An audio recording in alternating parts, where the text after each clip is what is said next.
Assalamualaikum to all students. Welcome to my YouTube channel. I am Asif Ali, your biology teacher. तो आज हम पढ़ेंगे biology first year की biology का chapter 1 biological molecules. Chapter 1 का नाम है बायोलॉजिकल मॉलिक्यूल्स। अच्छा, बायोलॉजिकल मॉलिक्यूल्स को स्टडी करने से पहले हम एक दूसरी चीज़ को देखेंगे, वो है हमारी बायोकेमिस्ट्री। बायोकेमिस्ट्री क्या है? अच्छा, बायोकेमिस्ट्री क्या है? ये एक ऐसी ब्रांच है बायोलॉजी की जो हमें किसके बारे में बताती है? बायोकेमिकल बेसिस ऑफ लाइफ के बारे में। मींस उन केमिकल्स के बारे में बताती है जिसके ज़रिए हमारी एक ज़िंदगी चलती है, मींस जिनके बेस पे हमारी ज़िंदगी है, या हम इस तरह भी कह सकते हैं उन मॉलिक्यूल्स के बारे में बताती है, उन बायो मॉलिक्यूल्स के बारे में बताती है जिनके ज़रिए हमारी लाइफ चलती है। उन मॉलिक्यूल्स की स्टडी को हम क्या कहते हैं? बायोकेमिस्ट्री कहते हैं। मींस बेसिकली हम बायोकेमिस्ट्री में क्या करेंगे? इन बायोलॉजिकल मॉलिक्यूल्स की स्टडी करेंगे, या हम बायोकेमिकल्स की स्टडी करेंगे। बायोकेमिकल्स की स्टडी या बायोलॉजिकल मॉलिक्यूल्स की स्टडी को क्या कहते हैं? हम बायोकेमिस्ट्री कहते हैं। अच्छा, दूसरी बात, इसको हम मोस्ट इम्पोर्टेंट ब्रांच भी कहते हैं। जो बायोकेमिस्ट्री है इसको हम क्या कहते हैं? और मोस्ट इम्पोर्टेंट ब्रांच भी कहते हैं। मोस्ट इम्पोर्टेंट ब्रांच क्यों कहते हैं? इसकी कुछ वजूहत है जो हम ये नीचे पढ़ेंगे। जैसे इसकी पहली वजूहत है, it provides information about all process carried out in living organism from construction of body structure to flow of information from nucleic, especially DNA for enzyme protein synthesis and control of all the mechanism। अच्छा, ये बोल रहा है कि हमारे body में जो भी प्रोसेस चलते हैं मीन्स जो भी मैकेनिज्म चलते हैं एक लिविंग ऑर्गेनिज्म में, उन सब प्रोसेस के बारे में हमें कौन बताती है? बायोकेमिस्ट्री बताती है। उसके अलावा एक लिविंग ऑर्गेनिज्म की जो बॉडी की फॉर्मेशन होती है, मीन्स बॉडी जो स्ट्रक्चर जो बनती है, या उसमें एक लिविंग ऑर्गेनिज्म में जो इन्फॉर्मेशन फ्लो होती है न्यूक्लियस से लेके साइटोप्लाज्म तक, मीन्स जो प्रोटीन जिसके ज़रिए प्रोटीन की फॉर्मेशन होती है और प्रोटीन के ज़रिए एक पूरा लिविंग ऑर्गेनिज्म बनता है, उन सब के बारे में हमें कौन बताती है? बायोकेमिस्ट्री बताती है। इसलिए भी हम इसको मोस्ट इम्पोर्टेंट ब्रांच भी कहते हैं। अच्छा, कुछ अदर वजूहत भी हैं। जैसे हम देखें, सेकेंड पॉइंट क्या है? It provides information about abnormal mechanisms which lead to disease. उसके अलावा हमें कुछ एबनॉर्मल मैकेनिज्म्स के बारे में भी बताती है जिसकी वजह से क्या होती है? डिजीज़ होती है। मींस हमारे लिविंग ऑर्गेनिज्म में एक नॉर्मल जो हेल्दी पर्सन होता है उसमें नॉर्मल मैकेनिज्म्स चलते हैं, जैसे रेस्पिरेशन हो गई, डाइजेशन हो गई, हार्ट बीट हो गई, ये सारे क्या होते हैं? नॉर्मल प्रोसेस चलते हैं। लेकिन उनमें जब एबनॉर्मलिटी आती है, उनमें क्या आती है? एबनॉर्मलिटी आती है, और एबनॉर्मलिटी की वजह से क्या होती है? डिफरेंट किस्म की डिजीज़ होती है। उनके बारे में भी हमें कौन बताती है? बायोकेमिस्ट्री बताती है। इस वजह से भी हमें इसको मोस्ट इम्पोर्टेंट ब्रांच भी कहते हैं। उसके अलावा कुछ अदर वजूहत भी हैं। देखें, जैसे the recent concept and technology of biochemistry enable us to investigate and understand most challenging and fundamental problems of biology and medicine. अच्छा, उसके अलावा बोल रहा है जो रिसेंट हमारी टेक्नोलॉजी है, मीन्स बायोकेमिस्ट्री है, उस बायोकेमिस्ट्री हमें किस किस चीज़ के बारे में बताती है कि बायोलॉजी के जो भी चैलेंजिंग आ रही हैं, मीन्स जो मेडिसिन की फॉर्मेशन, डिफरेंट किस्मों की डिजीज़ आ रही हैं और उनके लिए हम डिफरेंट किस्मों की मेडिसिन बना रहे हैं, वो भी किसके ज़रिए हम बना रहे हैं? बायोकेमिस्ट्री को यूज़ करते हुए हम क्या करते हैं? मेडिसिन को बनाते हैं। उसके अलावा सेल्स जो होते हैं, how does cells find to each other to form a complex organ. Means cells एक दूसरे को किस तरह ढूंढते हैं और वो किस तरह मिलके एक टिश्यू की फॉर्मेशन करते हैं, और टिश्यू मिलके किस तरह ऑर्गन की फॉर्मेशन करते हैं, ऑर्गन मिलके ऑर्गन सिस्टम, इसी तरह कंप्लीट ऑर्गेनिज्म की फॉर्मेशन जो भी होती है, ये सारी इन्फॉर्मेशन जो होती है हमें कौन देती है? बायोकेमिस्ट्री देती है। इस वजह से भी हम इसको क्या कहते हैं? मोस्ट इम्पोर्टेंट ब्रांच कहते हैं। उसके अलावा ये हमारी सारी इसमें यही चीज़ें लिखी हुई हैं। तो आगे हम पढ़ते हैं chemical composition of cell. Means अगर सेल की केमिकल कंपोजिशन की बात करें, अच्छा हम क्या पढ़ रहे हैं? बायो मॉलिक्यूल्स पढ़ रहे हैं। तो बायो जो भी मॉलिक्यूल्स होते हैं, मॉलिक्यूल्स भी किसके बने होते हैं? एटम्स के बने होते हैं। मीन्स जो मॉलिक्यूल्स कहाँ पे पाए जाते हैं? एक लिविंग ऑर्गेनिज्म के सेल में पाए जाते हैं। तो सबसे पहले हम देखेंगे कि सेल की कंपोजिशन क्या है, उसमें कौन कौन से मॉलिक्यूल्स हैं, फिर बाद में हम उन जो भी बायो मॉलिक्यूल्स हैं उनको हम वन बाय वन स्टडी करेंगे। ओके, सबसे पहले हम सेल को देखते हैं। It's already established that all living organisms are structurally compose of cells and living cells contains a living matter called protoplasm. अच्छा, ये कह रहा है कि आप सबको पता है कि जो भी लिविंग ऑर्गेनिजम्स होते हैं वो किसके बने होते हैं? सेल्स के। और सेल्स में एक लिविंग मैटर होता है जिसको हम क्या कहते हैं? प्रोटोप्लाज्म कहते हैं। सेल में एक क्या होता है, लिविंग मैटर होता है जिसको हम क्या कहते हैं, प्रोटोप्लाज्म। अच्छा, ये बात याद रखना कि प्रोटोप्लाज्म और साइटोप्लाज्म दो अलग वर्ड्स हैं। यहाँ पे उन्होंने वर्ड दिया है प्रोटोप्लाज्म। अच्छा, प्रोटोप्लाज्म और साइटोप्लाज्म में अगर हम डिफरेंस देखें तो इनमें डिफरेंस क्या है कि साइटोप्लाज्म जो होता है मीन्स सेल, जो हम अगर साइटोप्लाज्म की बात करें तो एक जब हम लिविंग सेल उतारते हैं तो उसमें सेल मेम्ब्रेन से लेके न्यूक्लियस तक जो हमारा लिविंग फ्लूइड होता है उसको हम कहते हैं साइटोप्लाज्म। लेकिन हम प्रोटोप्लाज्म की बात करें तो एक लिविंग सेल में जो भी लिविंग मैटर है, मीन्स अगर हम एनिमल सेल की बात करें तो उसमें सेल मेम्ब्रेन भी लिविंग होती है, साइटोप्लाज्म जो हमारा फ्लूइड है वो भी लिविंग होता है, न्यूक्लियस भी क्या होता है, लिविंग होता है। तो उसमें मीन्स सेल मेम्ब्रेन से लेके न्यूक्लियस तक, सेल मेम्ब्रेन हो गया, साइटोप्लाज्म हो गया, न्यूक्लियस, ये सारे मिलके क्या बनाते हैं, एक लिविंग मैटर बनाते हैं जिसको हम क्या कहते हैं, प्रोटोप्लाज्म कहते हैं। तो हम इस तरह कह सकते हैं कि प्रोटोप्लाज्म और साइटोप्लाज्म में डिफरेंस क्या है। साइटोप्लाज्म जो है सिर्फ वो हमारा फ्लूइड है जो सेल मेम्ब्रेन से लेके न्यूक्लियस तक जो हमारा फ्लूइड पाया जाता है, उनके बिटवीन जो फ्लूइड होता है उसको हम साइटोप्लाज्म कहते हैं। लेकिन जो प्रोटोप्लाज्म क्या है, उसमें हमारी सेल मेम्ब्रेन भी आती है, साइटोप्लाज्म भी आता है और न्यूक्लियस भी आता है। अच्छा, अगर हम प्लांट सेल की बात करें तो प्लांट सेल में एक सेल वाल पाई जाती है जो क्या होती है, नॉन लिविंग होती है। तो उसमें वो हमारी सेल वाल प्रोटोप्लाज्म में इन्वॉल्व नहीं होती। मीन्स अगर हम एनिमल सेल की बात करें तो कंप्लीट एनिमल सेल क्या होता है, लिविंग होता है, तो वो कंप्लीट क्या है, प्रोटोप्लाज्म है। लेकिन प्लांट सेल की बात करें तो वो कंप्लीट सेल हमारा प्रोटोप्लाज्म में कंसिडर नहीं है, बल्कि उसमें एक नॉन लिविंग मैटर भी है जिसको हम सेल वाल कहते हैं। ओके, हो गया। आगे बढ़ते हैं। The actual chemical composition of protoplasm is still not known perfectly। अच्छा, ये कह रहा है कि प्रोटोप्लाज्म की जो कंपोजिशन है वो अभी तक सही से नहीं जानेगी, लेकिन इसमें क्या कहते हैं, एवरेज उठाते हैं कि वो हमारा जो सेल है किस किस चीज़ों से बना होता है। मीन्स एक्चुअल जो उसकी कंपोजिशन है वो अभी तक उन्हों को नहीं जानी गई कि एक सेल किन किन चीज़ों का, या उसकी अगर किसी चीज़ का बना है तो उसकी परसेंटेज क्या है, वो एक्चुअल कंपोजिशन अभी तक नहीं जानी गई। तो एवरेज उठाते हैं, जैसे एक जो लिविंग सेल होता है उसमें तकरीबन 70 to 90% उसमें क्या होता है, वाटर होता है। मीन्स अगर लिविंग सेल की बात करें तो उसमें तकरीबन कितना वाटर होता है, 70 to 90% क्या होता है, उसमें वाटर होता है। If the water is evaporate the remaining mass of the cell is called dry weight of the cell.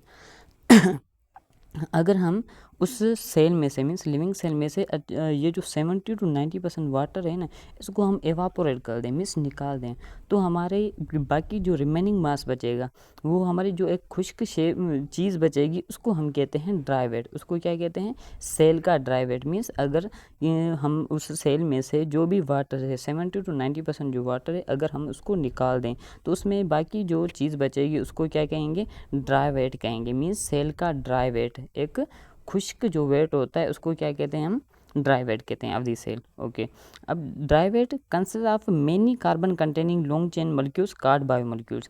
अब कह रहा है ये जो ड्राई वेट है, ड्राई वेट वरी किस चीज़ का बना होता है, ड्राई वेट कुछ मॉलिक्यूल्स का बना होता है, उन मॉलिक्यूल्स को बायोमॉलिक्यूल्स कहते हैं। उन मॉलिक्यूल्स को क्या कहते हैं, बायोमॉलिक्यूल्स। बायोमॉलिक्यूल्स क्यों कहते हैं, क्योंकि अब ये जो मॉलिक्यूल्स हैं एक लिविंग सेल में, किस चीज़ में, एक लिविंग सेल में, तो इसलिए हम इनको क्या कहते हैं, बायोमॉलिक्यूल्स कहते हैं। तो बायोमॉलिक्यूल्स किस में, एक लिविंग सेल में।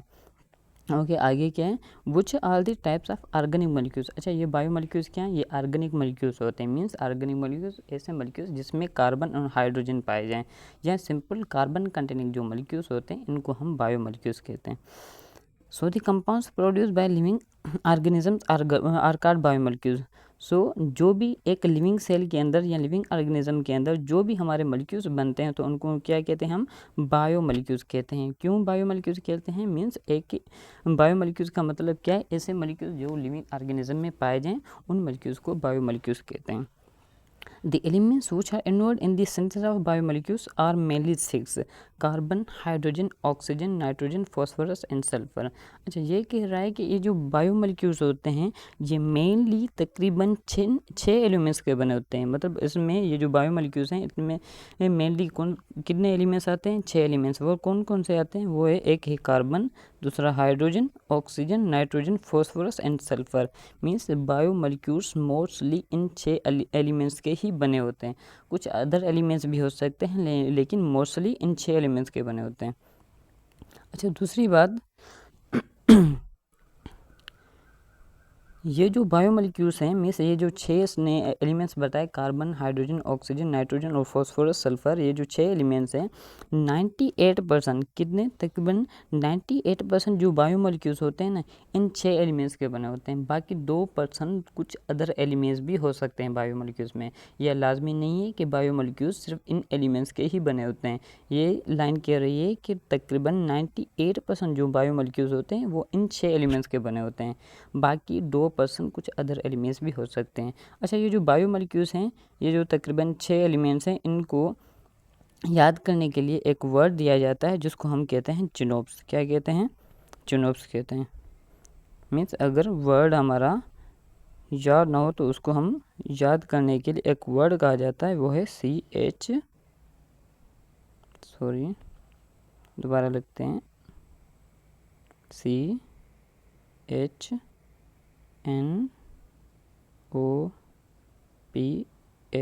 इसको कहते हैं चिनोप्स। चिनोप्स का मतलब इसमें कार्बन का मतलब होता है, C का मतलब होता है कार्बन, H का मतलब होता है hydrogen, N means nitrogen, O का मतलब oxygen, P means phosphorus and S का मतलब होता है सल्फर। मीन्स ये जो 6 एलिमेंट्स हैं उनको याद करने के लिए हम एक वर्ड बनाते हैं जिसको हम क्या कहते हैं? चिनोप्स कहते हैं। ओके हो गया, तो आगे चलते हैं हम।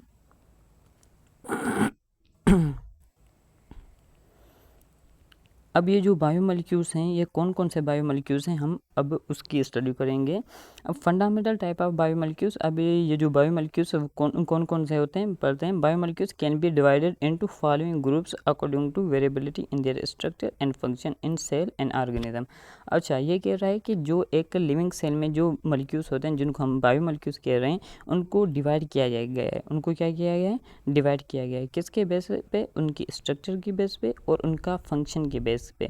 एक लिविंग सेल में, एक ऑर्गेनिज्म में उनका क्या फंक्शन है, कौन सा रोल प्ले करते हैं और उनकी स्ट्रक्चर के बेस पे उनको डिवाइड किया गया है डिफरेंट टाइप्स में। जैसे सबसे पहला हमारा टाइप है कार्बोहाइड्रेट, दूसरा टाइप है प्रोटीन, तीसरा टाइप है लिपिड, चौथा न्यूक्लिक एसिड एंड पांचवा कॉन्जुगेट मॉलिक्यूल्स। ये जो पांचों टाइप्स हैं ये क्या है? पांचों हमारे बायोमोलिक्यूल्स हैं जिनको हम 1 बाय 1 करके स्टडी करेंगे।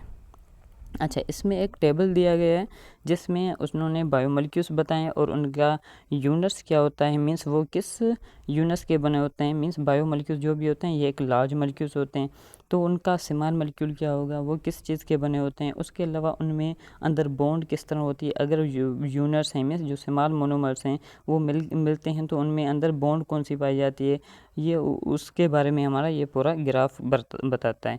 अच्छा, जिस तरह हम देखें एग्जाम्पल है इन्होंने दिया है कार्बोहाइड्रेट। कार्बोहाइड्रेट के 2 टाइप्स होते हैं, एक ओलिगो होता है, दूसरा पॉलीसेकेराइड।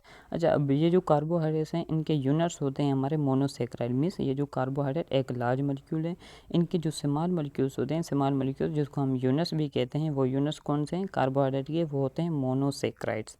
अच्छा, कार्बोहाइड्रेट्स के यूनिट्स कौन से हैं? मोनोसेकेराइड।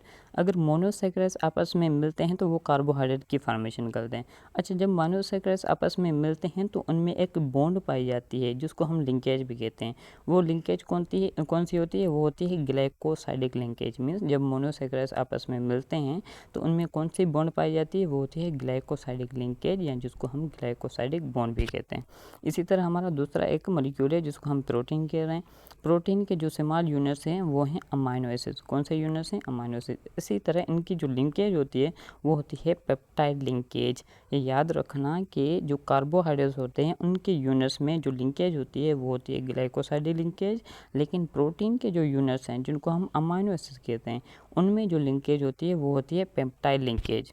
ओके हो गया। अब इसी तरह हम लिपिड की बात करें तो लिपिड भी एक लार्ज मॉलिक्यूल्स है। अब लिपिड के डिफरेंट टाइप्स पाए जाते हैं। जैसे पहला टाइप है हमारा फैट और ऑयल, 2 अलग अलग टाइप हैं। उसके अलावा फॉस्फोलिपिड एक दूसरा टाइप है। इसी तरह टर्पेनॉइड।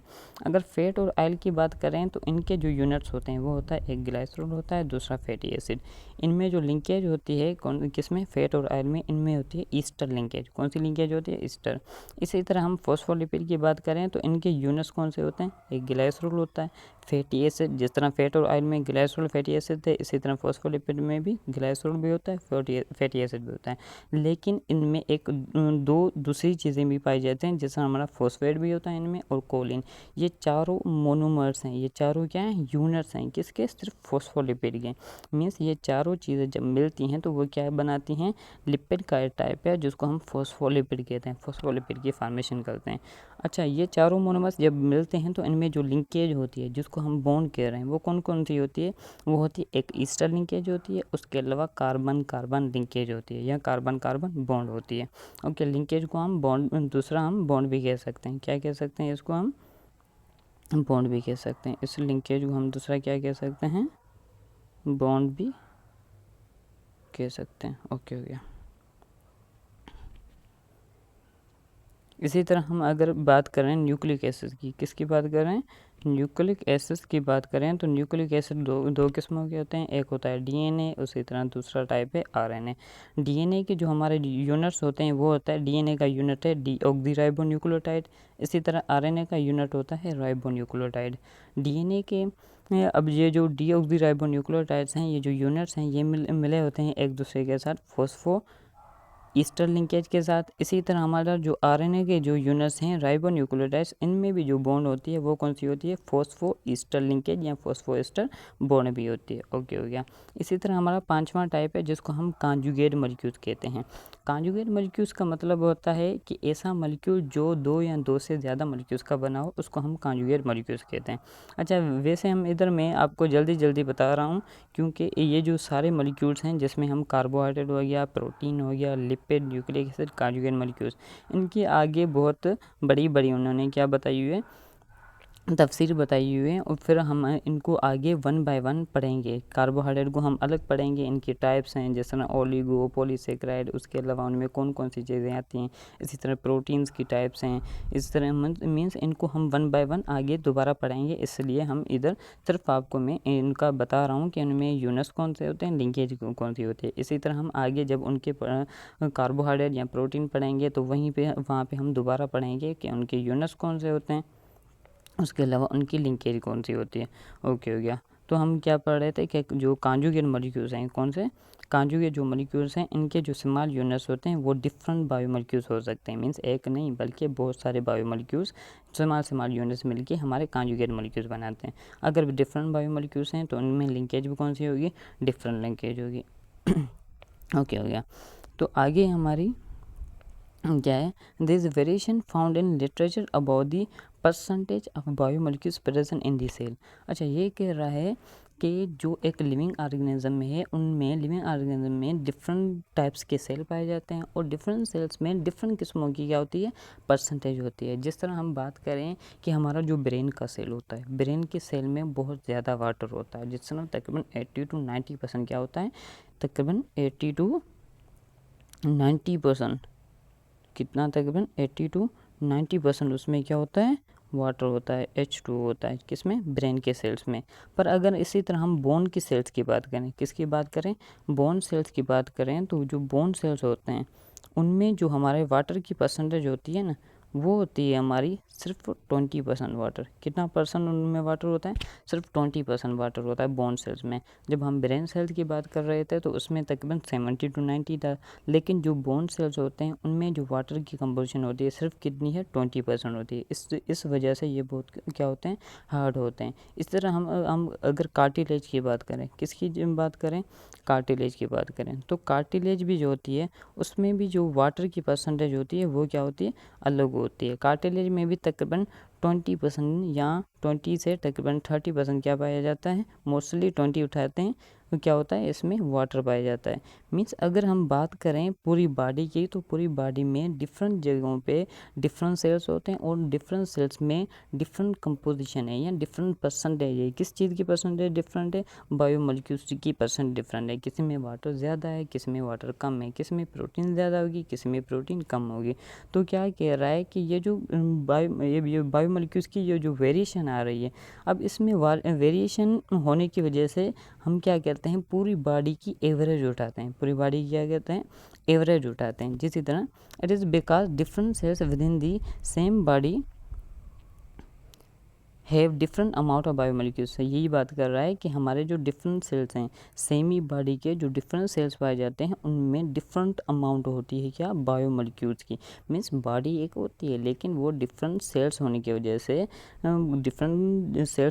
से उनकी जो अमाउंट होती है, बायोमोलिक्यूल्स की जो अमाउंट होती है वो क्या होती है, डिफरेंट होती है। तो क्या, इसलिए हम क्या उठाते हैं, एवरेज उठाते हैं। Therefore these values are always taken as average value. तो इस वजह से हम बायोमोलिक्यूल क्या कहते हैं, एवरेज वैल्यू उठाते हैं। मीन्स पूरी बॉडी की क्या उठाते हैं, एवरेज उठाते हैं। ऐसे नहीं कहते कि ब्रेन सेल्स में इतने, हमारे बोन सेल्स में इतने। अगर हम अलग अलग स्टडी करेंगे तो हम उनके परसेंटेज बताएंगे, लेकिन पूरी बॉडी की बात करें, पूरी बॉडी की सेल की बात करें तो हम क्या उठाते हैं, एवरेज उठाते हैं। जिस तरह स्कूल में क्या किया जाता है, जब कंपटीशन किया जाता है 2 क्लासेस का, तो एक ही टेस्ट दोनों क्लासों को दिया जाता है। तो एक ही, जैसे हम 9th और मैट्रिक का क्या कर रहे हैं, कंपटीशन कर रहे हैं, एक ही टेस्ट उन्हों को दिया, तो 9th वालों ने जो मार्कें उठाई, अब उसमें कुछ बच्चे होशियार होंगे, कुछ निभागे होंगे, ढीले होंगे। अब जो होशियार होंगे उनकी जैसे परसेंटेज वो तकरीबन 90 मार्क्स उठा सकते हैं, 90% उठा सकते हैं। और जो बेचारे कम होंगे, मीन्स जो होशियार कम होंगे उनकी परसेंटेज तकरीबन 50 तक आ सकती है, या 40 तक उनकी परसेंटेज आ सकती है। तो मीन्स एक ही क्लास है, 9th क्लास है, जिसमें हम कोई बच्चा 90 मार्क्स उठा रहा है, कोई 50 उठा रहा है, कोई 40, तो कोई हमारा 80 उठा रहा है। मीन्स सबकी जो मतलब जो मार्कें वो क्या हैं, अलग अलग हैं। तो हम क्या करेंगे, कंपेयर कैसे करेंगे 9th वालों को, हम मैट्रिक वालों को से किस तरह कंपेयर करेंगे कि हम इनमें से कौन जीता है। तो क्या करते हैं, उनकी एवरेज उठाते हैं। 9th वाले जो भी बच्चे हैं उनकी पूरी मार्कें ऐड की जाती हैं और इस हिसाब से उनकी क्या उठाई जाती है, एवरेज। इसी तरह मैट्रिक वालों के भी एवरेज उठाएंगे और बाद में देखेंगे कि उनमें मार्कें ज़्यादा कितनी आई हैं। इसी तरह हमारी बॉडी में जो डिफरेंट सेल्स हैं उनकी जो कंपोजिशन है वो क्या है, या उनकी जो अमाउंट है वो डिफरेंट पाई जाती है। तो क्या उठाते हैं, इसी तरह इस वजह से एवरेज उठाते हैं। क्या उठाते हैं, एवरेज उठाते हैं। Okay, approximately percentage of chemical composition of a typical bacteria and typical mammalian cell is given in the table। अब इधर इन्होंने एक टेबल दिया है जिसमें उन्होंने कंपोजिशन बताई है, या उन्होंने कंपेयर किया है 2 सेल्स को। एक बैक्टीरिया का सेल है, उसके अलावा एक क्या है, मेमलियन सेल है। इन 2 सेल्स को क्या किया है, उन्होंने कंपेयर किया है। जैसे सबसे पहले अगर वाटर की बात करें तो वाटर जो बैक्टीरिया का सेल होता है, बैक्टीरिया के सेल में तकरीबन 70% पाया जाता है। इसी तरह मेमलियन सेल की बात करें तो मेमलियन सेल में भी वाटर 70% ही होता है। अच्छा, मेमलियन सेल कौन सा होता है, मीन्स ऐसे ऑर्गेनिज्म जो अपने बच्चों को क्या करें, दूध पिलाएं, ऐसे ऑर्गेनिजम्स को हम मेमल्स कहते हैं और उनका जो सेल होता है उनको मेमलियन सेल कहते हैं। तो जो हमारा वाटर होता है वो बैक्टीरिया में भी 70% होता है, लेकिन मेमलियन सेल में भी कितना होता है, 70 होता है। लेकिन अगर प्रोटीन की बात करें, किस चीज़ की बात करें, प्रोटीन की, तो प्रोटीन जो बैक्टीरिया सेल में तकरीबन कितनी होती है, 15% होती है। लेकिन मेमलियन सेल की बात करें तो वो कितनी होती है, 18% होती है। 3% क्या होती है, ज़्यादा होता है मेमलियन सेल में। इस तरह अगर कार्बोहाइड्रेट की बात करें तो कार्बोहाइड्रेट बैक्टीरिया में होता है 3%, लेकिन मेमलियन सेल में कितना होता है, 4% होता है। इसी तरह हमारी लिपिड भी हमारा जो बैक्टीरिया सेल में होता है वो होता है तकरीबन 2%, लेकिन मेमलियन सेल में 3% पाया जाता है। लेकिन अगर हम डीएनए और आरएनए की बात करें, किसकी, डीएनए और आरएनए की, डीएनए हमारा बैक्टीरिया सेल में होता है सिर्फ 1%। डीएनए बैक्टीरिया सेल में कितना होता है, 1%, लेकिन मेमलियन सेल में बहुत ही कम होता है, सिर्फ होता है 0.25%। कितना होता है, सिर्फ 0.25%, लेकिन बैक्टीरिया में 1% पाया जाता है। इसी तरह आरएनए की बात करें तो आरएनए बैक्टीरिया सेल में होता है तकरीबन 6%, पर मेमलियन सेल में सिर्फ 1.10% पाया जाता है। इसी तरह कुछ अदर ऑर्गेनिक कंपाउंड्स भी होते हैं जो बैक्टीरिया सेल में भी 2% होते हैं, तो मेमलियन सेल भी उसमें भी कितने होते हैं, 2% होते हैं। इसी तरह कुछ अदर इनऑर्गेनिक आयंस होंगे जो बैक्टीरिया सेल में भी 1% होते हैं, तो मेमलियन सेल में भी 1% होती है। मतलब 2 अलग अलग सेल्स उन्होंने उठाए, एक बैक्टीरिया का सेल उठाया, एक मेमलियन सेल का उठाया। उन्होंने दोनों सेल्स को क्या किया है, कंपेयर किया है कि दोनों सेल में किस चीज़ की ज़्यादा कंपोजिशन और किस चीज़ की कम कंपोजिशन है। ओके, ये हमारा आज का लेक्चर पूरा हो गया और मिलते हैं नेक्स्ट लेक्चर में। जब तक अल्लाह हाफिज़।